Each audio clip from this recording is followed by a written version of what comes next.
is I would walk in the floor, pay attention to the feeling I get when I walk in the building.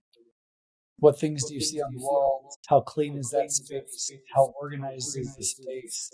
What things do I see on the walls that communicate a message to me, whether that's a message of belonging, a message of school, what things have my attention on either a parent or a student walking in the building, and also staff. Gosh, we've done so many things in my school to really enhance those spaces for staff. Welcome, listeners, to this special episode of Love, Sweat, and Tears, the podcast takeover by your host, me, Martin Silverman, and I am here with three fantastic educators from the beautiful state of Montana.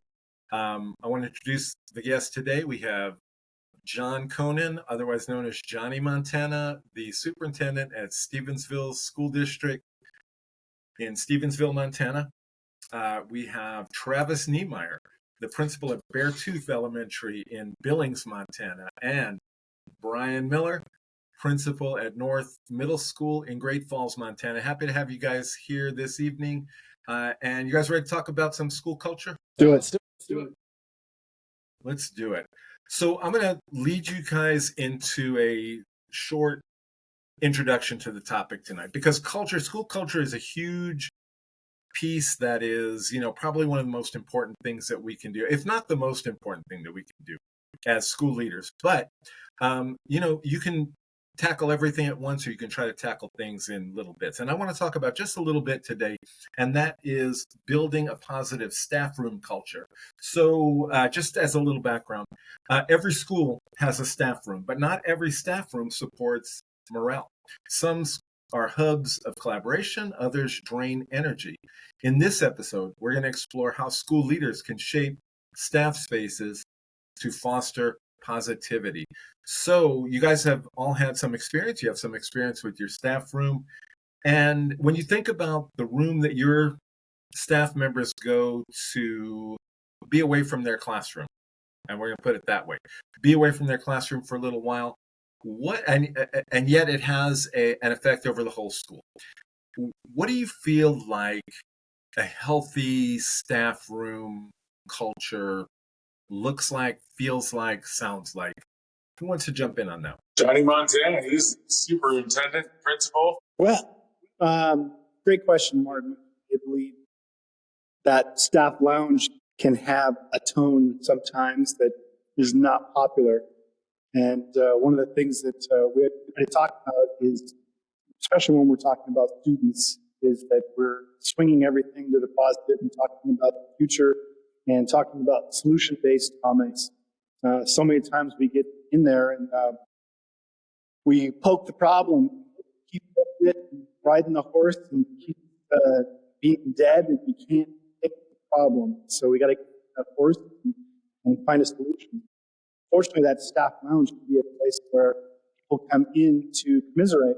One of my good friends, Hal Bowman, talks about toxic empathy. And toxic empathy defines as where people come together and talk about problems in an empathetic way, and they commiserate with each other, and they tell people it's okay to either talk about kids bad or talk about or parents, and it becomes this continuous cycle of negative toxicity. And so we've really tried to take on that piece of it when our staff come together. You make a great point there, John, when you talk about people going to a staff room to commiserate. And I want to say, like, historically, a staff room has been, if you look at it in media, in older media, that's where people went. I mean, look back to the movie To Serve with Love from the 60s, one of my favorite movies. They go into the staff room to talk about how bad things are, how bad the kids are, how we're not going to be able to solve any of these problems. And some might say there needs to be a place for people to feel comfortable to vent, right? You don't want them venting in a classroom. You don't want them venting, maybe even necessarily at a faculty meeting, but having a place to vent. But when you talk about venting without solution, I think that's what you were talking about. Just people, nodding their heads and saying, oh, you poor thing, you poor thing, but really there's no solution to that. I think that is the stereotype maybe of what the staff room is. So when you think about how that space could change into something more positive, right? What are some of the thoughts that you guys have about? I don't know if we still have that actual space of like a staff room. I haven't experienced one in quite some time. We have one here at North Middle School, and I can say that it's rarely used as a staff hangout. Typically, in my experience, it's become a teacher's room. There's a specific teacher room that becomes the hub. And so to your question of like, how do we compete against this negative conversations and these teachers having empathy but not going anywhere? I wonder, this is going to sound very simple, but it's a very difficult task to hang out, which is we as principals need to give enough stories that teachers have that they've gone to the office frustrated, angry at the principal themselves or a parent, and they come out relieved or with a story that is not, he didn't belittle me, he didn't make fun of me, he didn't not listen to me, whatever it might be. That takes time. I think all of us here desire to change culture rather quickly. We want to see change quickly. We have an immediacy in education. It's not. But that's what culture does a lot of times. There's a lack of narrative in principal history when they're frustrated. But then there's a building, a snowball of stories where people come out and be like, man, I went and chatted with Johnny Montana and he listened to me. And he didn't maybe always hear. I felt like he heard me. And I went to Mr. Niemeyer's office and I kind of was upset. My emotions got the best. Man, he did not bark at me or shout me. I couldn't apologize for the things he did wrong. You do that. What are they going to talk about when they get together? And I think that to me it was always hard. I want immediate change, but that to me is what we have to do. We have to give these experiences people don't have much to say. So it sounds like what you're saying is that in order to build that culture that and kind of move it from a negative, like complaining sense to a problem-solving sense, that it just takes like repetition. It's like any new habit, more reps, right? More reps get more ultimate effectiveness. As people start finding a place that they can vent but get a positive outcome, maybe they'll consider that to be a place to do. Because, as you were talking, Brian, I was thinking about how, you were saying that we don't have a staff necessarily room where people gather anymore. But what it made me think is the social media sites that are for teachers, administrators, and whatever have maybe become the staff room of now. And as you guys know, because you've all spent time looking at those are the old staff rooms there. That is people going and firing off all their, all their grievances and all their complaints. And so maybe they're not gathering in person in a physical spot, but maybe what they're doing instead is finding another outlet for that. So how do we work with that? How do we work with it and around it? I think one of the things, I get back to some of the conversations we had back in the college days when we used to have really good conversation. And so if you don't have a gathering spot, I really think it comes down to being visible and being out first in the community. So those conversations, like, hey, 3 person standing, the other person has a foot on the ground, but they're also still moving, they're making progress to get the next person. I know all three of us have quite a bit with doing temperature checks. So go through the morning and try to visit every teacher, just to check in on how are you, what's going on with your kiddo, how did the competition go? And even just those checks and building a narrative of I'm here for you, care about you and your personal life, not just your professional life. Those things, I think, gain momentum that then allows those stories like Brian is talking about, where people can share, interact, and build trust and build that collegiality where they do feel comfortable coming then down to your office and having these conversations. Whether they're tough conversations or even celebrations to share, a breakthrough with a kid, a moment with a parent, is a very tender-hearted, natural, honest conversation. Or again, to vent frustration. I think you have to build that, like Brian is saying, through those moments throughout the day. As Johnny Montana there likes to do in the morning, that's usually the easiest time for most of us to do it. I've taken that from him, and I always try to hit one side one morning one day and get the other side of the building the next morning, just so I can make sure I try to get everything. It's hard for me to get around it before it starts, but I got to it. So I try to get through the hall like even if it's during the day, during a prep time, even just share as I step into the classroom for a walkthrough. But I think that gains the moment to be able to have those conversations and have that. If it's not specific.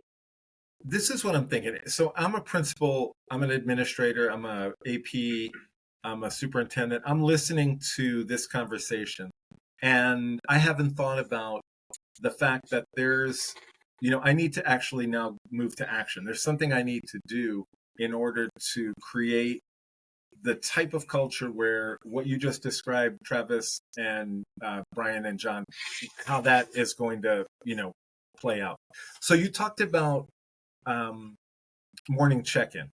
If that's not something that's natural to me, how do I get started doing that? I'll jump in first. I think like most things, you fake it till you make it. You have to go in and start a conversation. And if you don't know your staff, if you don't know the number of kids they have, names, if they have those kind of things, you just start asking those questions to build that momentum and get some conversation. So I think you just have to get out there and go. I think it's not a magic page. You can script some questions what you want to do. I've actually talked to people where they actually keep a map of their school and mark off the ones they've been to, so they make sure they get around it. Because sometimes we gravitate towards areas of the building that are more natural for us. So I was an intermediate teacher. I taught grades 5 and 6. So I tend to hang out more in the older area of the building. But again, when I have harder days, sometimes I go to the primary side because I get some hugs. But I think it's really just trying to make sure you're getting around. Another strategy, thanks, Travis, that I've seen work pretty quickly. A principal, when I was a superintendent in another district, she chose school culture as her goal to work on, and she wanted to use a strategy that we got from somewhere else, from another school district, where the administrative team tried to learn 2 things about every single staff member, and she tracked it. And so she even wrote it down, all those 2 things. She had about 60 staff members and learned 2 different things outside of school and students about that person. And so by doing that, that helped her be able to create connections and be able to walk around and ask some questions that might be connecting to those 2 things that she just learned about them. And so she tracked it, and we met 3 times throughout the school year to see how she was doing towards her goal. Man, she just recently got Montana State principal high school 3 years ago. Wow. That's awesome. And one of that reminds me of what I do in training when I train administrators and consult is I tell them to take a staff list, everybody in the whole school. So from custodian to cafeteria to office to teachers to paraprofessionals, and just use your staff list, your printed staff list, and be able to do exactly what you just said, John. And that's write a couple of things about each person that you know personally. And what you tend to find out is there are going to be some people that you don't have anything written by them. And what I would advise administrators is don't let that get you down. That's not an indictment of you. What that means is simply that you just haven't found that out yet, you need to go. Those are the people you need to go find out about and expand, so that you can, while you're walking the halls, Travis, say, hey, I know that you're a fan of the Bears. I think we got a guy here that's a fan of the Bears. And you can talk about how you can talk about how you saw the Bears game or something like that. Brian, you do something similar to that, right? I do. I have on my whiteboard in my office every person's name. Then I have walk is a category. So anytime I do a walkthrough, I do a walkthrough. Next category is card. And every time I go to card, I stream X. Then I have one that says 7 minute. To what Travis and John and Montana were just talking about. It's an intentional sit down that I have to sit there for 7 minutes. And because that feels like an eternity, especially if somebody that you don't necessarily know or like all that well, but in 7 minutes, if you sit there, you get past the initial surface level stuff. At some point you can say, tell me more about that. And so it's just the way that I recommend everybody gets at least, 3 or 4 walkthroughs, 1 7 trimester. I want to make sure every office, so teachers can do it. Yeah, I was going to ask you that you have it up visually where you can look at it all the time. How is that helpful to you as an administrator? And I'm thinking somebody listening, thinking, why would I do that? Why would they do that? And Travis, you were talking about doing that by looking at your map, essentially, just to make sure that you made it to both sides of the building. Yeah, I was saying I knew it that way, but I don't do that. I do. So every morning I just open the door and greet every kid as they come in. And so when I have 2 days a week, I try to get the door covered every days. I just stay in the lobby and I find kids as they come in and stuff like that. 2 days a week I try to get people about getting down one side of the hall, the next day I get down every staff. Yeah, that's awesome. And John, you're being a superintendent. You have a different, because you have multiple buildings, yes? Multiple school buildings. Yeah, three different buildings. So how does that work when you have multiple buildings? Sure. Goal right now is hitting a school every day, just walking through and talking to people. So I take a break and take about 20 minutes or so and just walk through the school and talk to people in the hallways, and I just rotate the schools each day. Martin, can I ask a question to John? Absolutely.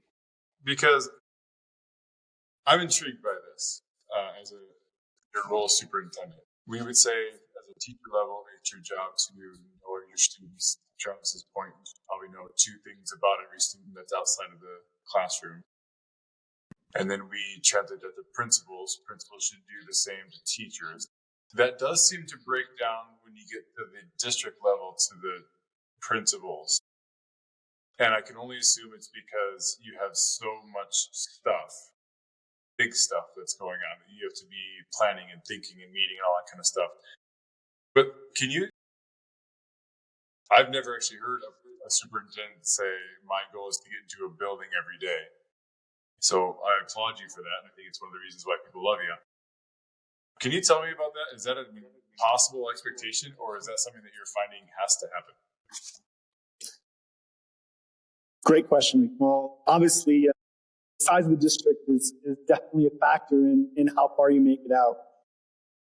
There are superintendents that I follow that, and you probably know some as well, that have done a great job of getting and picking a different school each day, or walk through, or just, man, I can't tell you what more powerful than being in the trenches with teachers and staff out and about. They love to keep back where their leaders are out there.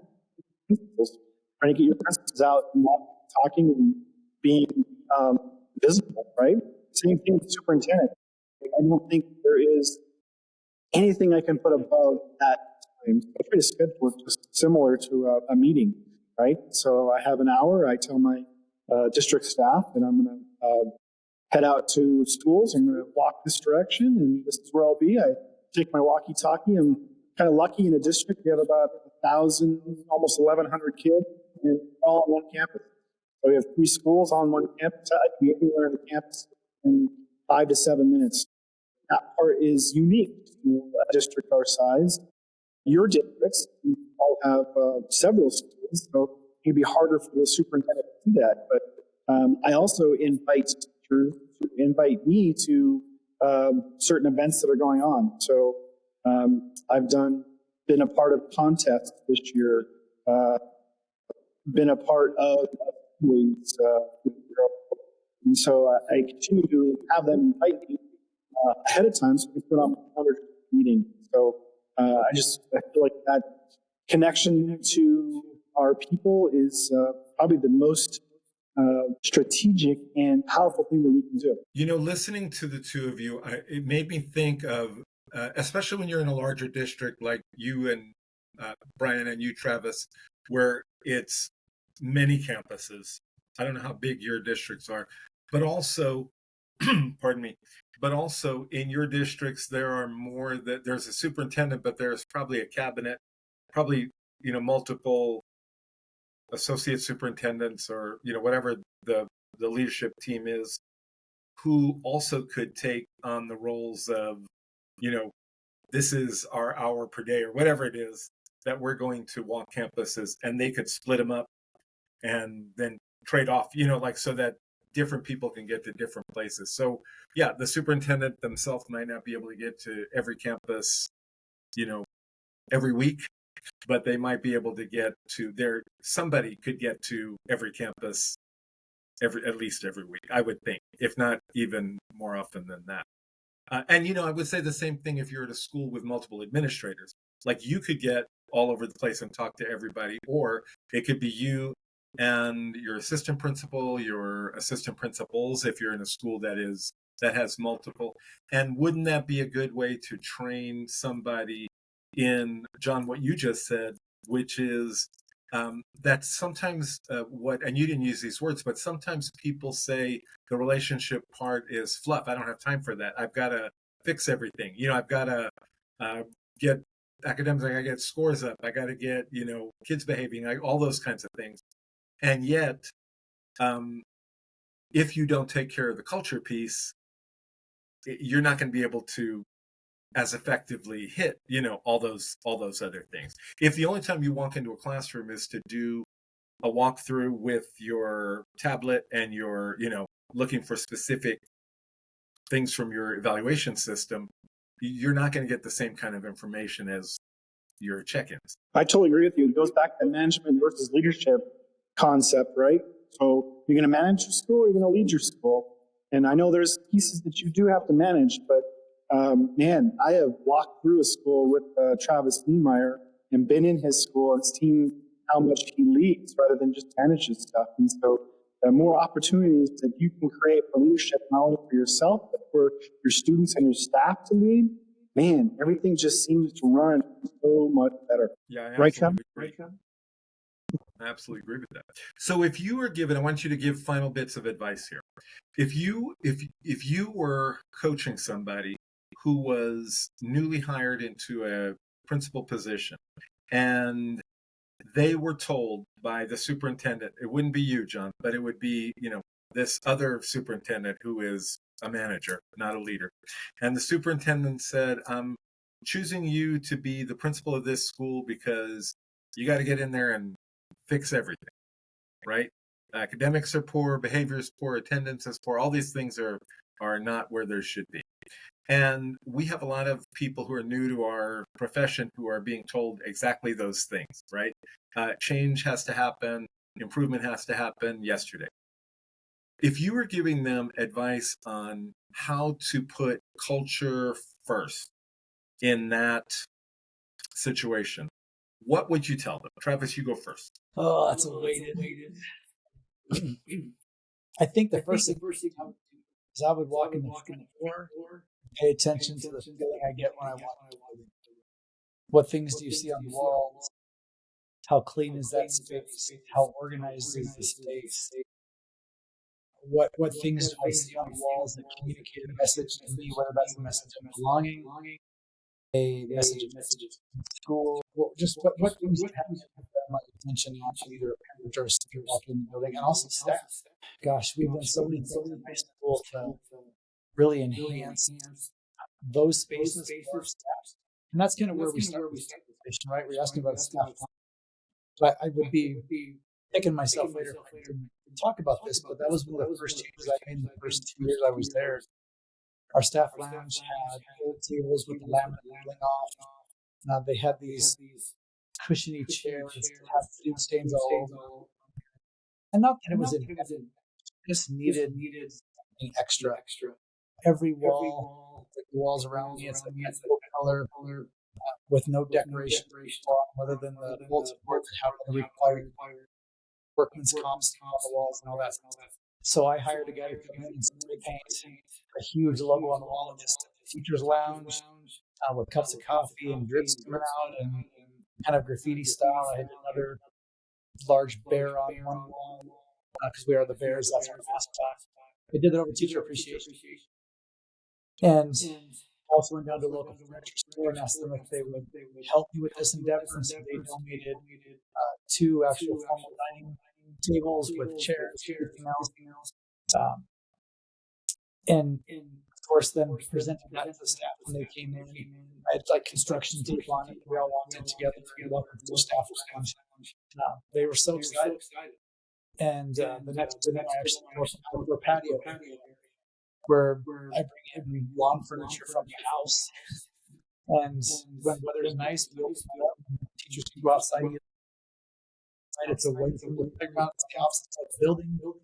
It's under trees. So it's kind of a nice, calm space for a place for teachers to go. I think as our conversation with teachers, and then as you work your way down the hallway into the main area, what do you see? So we've got a TV up there that has our house points, which is what we do at our school. We just had some boys get together, put in a couple of actual bears that again is our logo. So that was super fun to do with kids. It's like a big, huge diorama right now. Colors, vibrancy, things that speak to team. And I think that just right from walking in, I get so many comments from our parents and guests that come in that just feels so good when we walk in. And yes, part of that is what that looks like and what you see when you come in, but the other part is how you're treated, how people talk to you, how people recognize you, how their facial expressions match their voice tones. So I think all those things play a huge factor into that. And that makes a huge difference immediately, overnight, with kids and staff and parents. That would be my initial. All right, Brian. I would say call Travis. That would be my initial advice. Oh, way. Yeah, I don't know how to build much more than I've been in 3 different buildings as a new principal. Each time you feel like I'm going to be a new me, right? I'm going to leave all my past sins and failures behind me, and I'm going to be a whole new principal. I'm going to kill it this time. And darn it, the same me shows up at this building too. And so I think I would say initially when you walk in, call Travis, and then just listen to your staff, whether it be in staff meetings. What are they talking about? What kind of questions are they bringing to you? What kind of things? Because you're going to pick up really quick what matters to them. And if you kind of poo-poo that and don't worry about that, that's what they care about. So you're not caring what they care about. There's a big maybe stigma that gossip is wrong. Gossip can be really beneficial to a principal if you're attuned to it because they're refining the problem. They're telling you what's the problem. In the building with you, it's hard to hear and it's not fun to hear that people are talking about you. But if you can begin to hear the intent of what they're saying, maybe they're saying, man, Miller he just kind of is a bulldozer when he comes in here. He just wants to do his own thing. He doesn't really take us our ideas into account. That's hard to hear, but that's what we need to hear. So I think just getting really good at listening to, like Travis said, pay attention to the walls. That's a form of listening. What are we celebrating? What are we taking the time to put on our walls? But also, what are they talking about? What are they griping about? What are they asking questions about?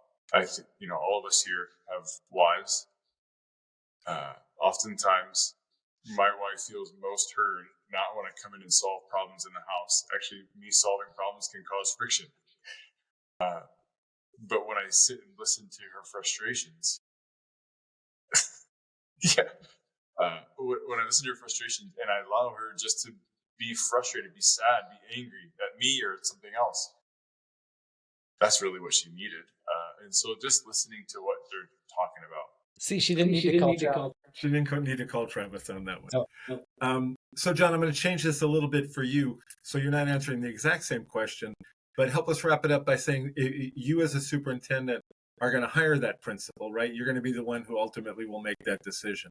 What are you going to tell them is important for them to do when they start? That's a great question. I do have a brand new people came from teaching. It took over my position. And one of the first things I talked to him about was scripting out some of his first moves, right? So I have this concept of the first thought. And we talk about the first 5 minutes. What are you going to do in the first 5 minutes? What are the first 5 moves you're going to make? What are the first 5 activities you're going to do with your staff? And so when you start scripting that stuff out with all those first 5 minutes or 5 tasks or 5 words, that helps give you a quantifiable piece that helps create that script for you for success, right?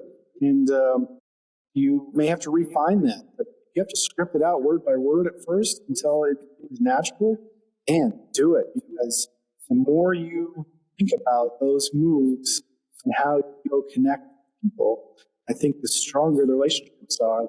And I go back to that age-old love and logic concept of the withdrawal and depositing, right?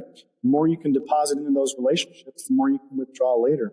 And I've truly believed in that piece of it, that you can build these strong relationships with people. When we get to stressful situations, that's when you really learn about your staff. That's just principle.